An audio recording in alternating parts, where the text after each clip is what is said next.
Hola, muy buenas. Voy a hacer la presentación de un poco la deliberación de los resultados del estudio del IBER presentado en el Congreso Europeo de Cardiología.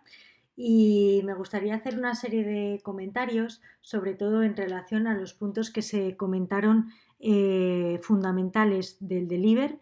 Uno de ellos es los beneficios a lo largo de todo el espectro de fracción de eyección del ventrículo izquierdo en pacientes con insuficiencia cardíaca. Por supuesto, insuficiencia cardíaca tal y como se define en los criterios de inclusión del IBER, con enfermedad cardíaca estructural, para lo cual hay que hacer una ecografía, evidentemente, porque la ecografía no solo nos da la fracción de eyección, sino esa patología cardíaca estructural. Y luego consideraba otras características como podía ser la presencia de unos marcadores de péptidos natriuréticos elevados.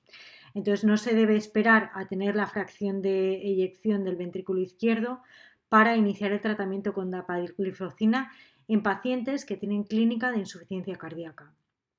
El segundo punto es la inclusión de pacientes con fracción de eyección del ventrículo izquierdo recuperada, que es un parámetro que se había excluido de otros ensayos clínicos. Esto nos indica, por un lado, que el espectro de pacientes de estas características, bien sea porque han recibido una quimioterapia y se ha resuelto, o bien porque la disfunción ventricular era, por ejemplo, de causa isquémica y se revascularizó, estos pacientes deben de recibir tratamiento de insuficiencia cardíaca que incluya la dapagliflozina. Y por otro lado, cuando tenemos un paciente con disfunción ventricular que a lo largo de su historia natural, gracias a sus tratamientos, a todas las terapias que existen en este momento, se recupera,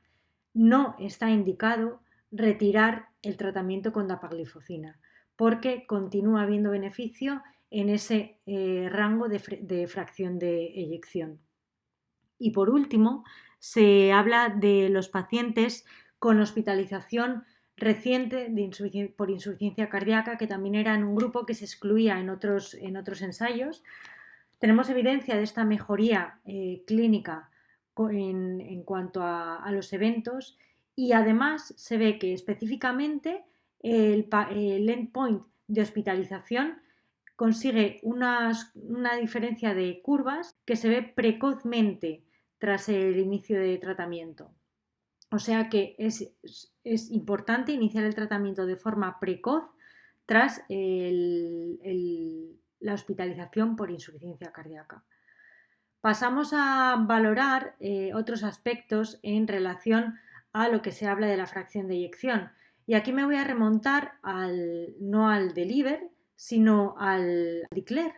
¿Por qué? Porque en el declare una de las limitaciones que se considera es que muy pocos pacientes tenían datos de fracción de eyección del ventrículo izquierdo, y en un subanálisis que se publicó en el Circulation se contempló esto y se quiso valorar si había alguna diferencia entre los pacientes con fracción de eyección conocida o no y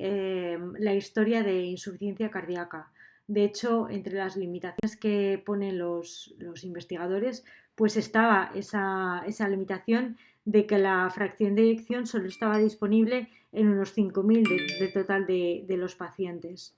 Se ve que los beneficios son tanto para pacientes con o sin insuficiencia cardíaca,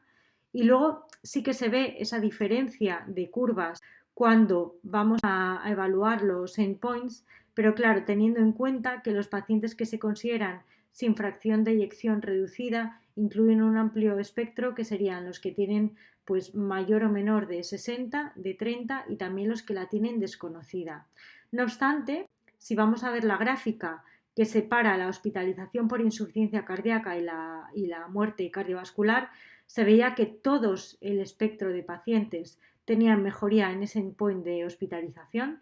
y luego sí que había pues las diferencias que sabemos por esa limitación en cuanto a rango de fracción de eyección desconocida.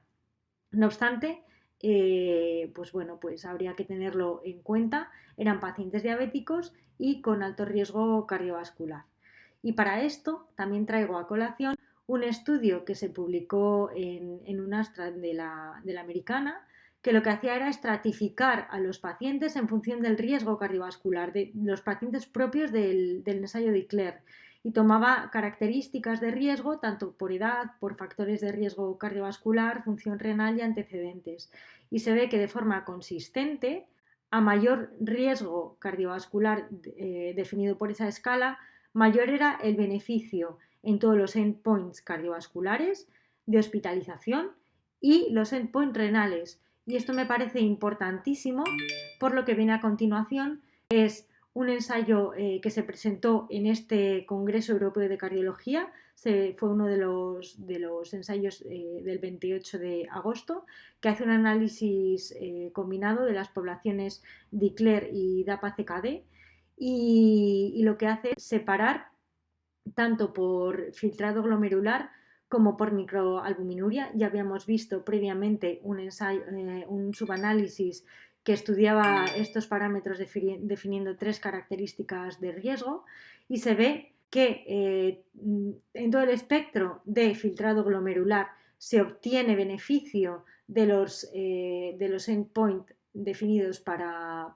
muerte, perdón, para hospitalización y eventos cardiovasculares. O sea que ya estamos hablando no solo del espectro de fracción de eyección, sino que estamos hablando de todo el espectro de función renal definida por filtrado glomerular y definido por microalbuminuria, que es un parámetro que no se estudia habitualmente en pacientes con insuficiencia cardíaca o de la población general, y que quizás habría que estudiar. Y voy de nuevo a los resultados del DELIVER, en los que una cosa que llama poderosamente la atención es el elevadísimo porcentaje de pacientes diabéticos que supera el 40%, cuando en la población hay aproximadamente un 13%, y el elevadísimo porcentaje de pacientes con filtrado glomerular por debajo de 60. Entonces, creo que una de las enseñanzas que nos deja el DELIVER es que si bien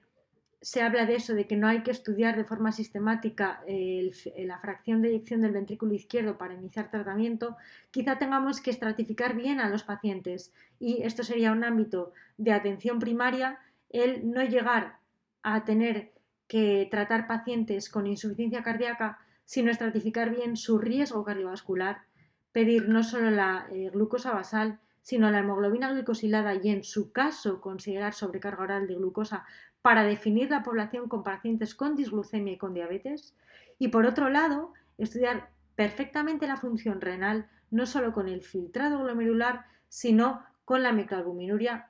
y la albuminuria en su caso, y que no tengamos que llegar a poblaciones de liver que no tengan tratamiento con dapaglifosina y que tengan insuficiencia cardíaca. Es decir, el DELIVER sería un estudio en el que la inclusión de pacientes debería de haber tenido muchos menos pacientes diabéticos, porque los pacientes diabéticos deben de recibir dapaglifosina antes de llegar a la insuficiencia cardíaca, independientemente de su fracción de eyección. Y estas son solo algunas de las pinceladas, porque bueno, pues hay muchísimos otros datos, pero sería demasiado extenso comentarlos todos en este momento. Así que muchas gracias y seguiré dando pinceladas y actualizaciones.